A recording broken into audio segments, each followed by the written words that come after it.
आपने teeth brush किया, आप कहेंगे ये कैसा सवाल है, ये तो सभी करते हैं। जी हाँ, अधिकांश लोगों के लिए स्वच्छता के मायने टीथ ब्रश करना, स्नान करना, इनको ही लेकर है।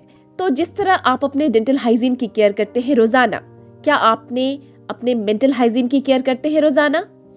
ये तो हम सभी जानते हैं कि अगर हम डेंटल हाइजीन ना रखें तो हमारे दांत हेल्दी नहीं रहेंगे, दांतों में कैविटी हो जाएगी, या हो सकता है हमारे दांतों से रिलेटेड कई गंभीर प्रॉब्लम्स हो जाएं। ठीक उसी तरह हमें अपने दिन की शुरुआत मेंटल हाइजीन से भी करनी होगी, क्योंकि जितनी हम अपनी डेंटल हाइजीन की केयर करते हैं रोजाना, वही मेंटल हाइजीन के बारे में शायद ही सोचते हो, जबकि मेंटल हाइजीन की केयर ना करना कहीं ज्यादा गंभीर परिणाम दे सकता है।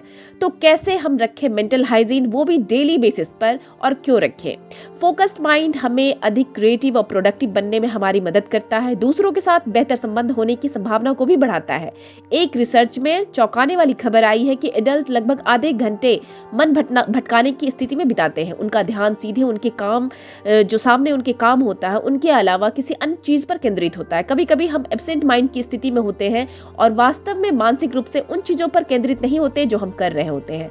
तो ऐसा नहीं है कि मेंटल हाइजीन के लिए आपको किसी मेडिटेशन सेंटर में जाना होगा या किसी माइंडफुलनेस रिट्रीट में जाना होगा।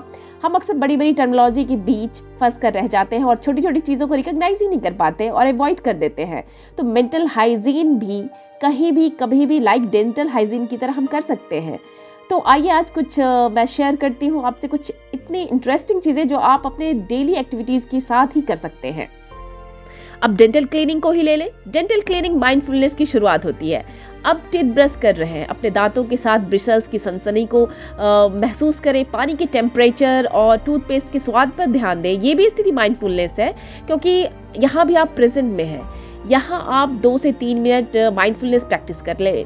आप बर्तन धो रहे हैं, आपने एक हाथ से बर्तन पकड़ा है, दूसरे हाथ से स्पॉन्ज या स्क्रबर। आप फील कर सकते हैं कि आप किस तरह से बर्तन को धो रहे हैं, अपनी एक्टिविटी जो कर रहे हैं उसको प्रेजेंट में रहकर उस चीज़ पर फोकस रहे। आपका दिमाग कहीं और जाता है, आप वापस लेकर उसे किचन में आकर वापस ले आए। धीरे धीरे यही असामान्य ध्यान आपको डीप मेडिटेशन के लिए तैयार करेगा। आप ऑफिस में हैं तो कभी चाय के साथ माइंडफुलनेस ट्राई करें।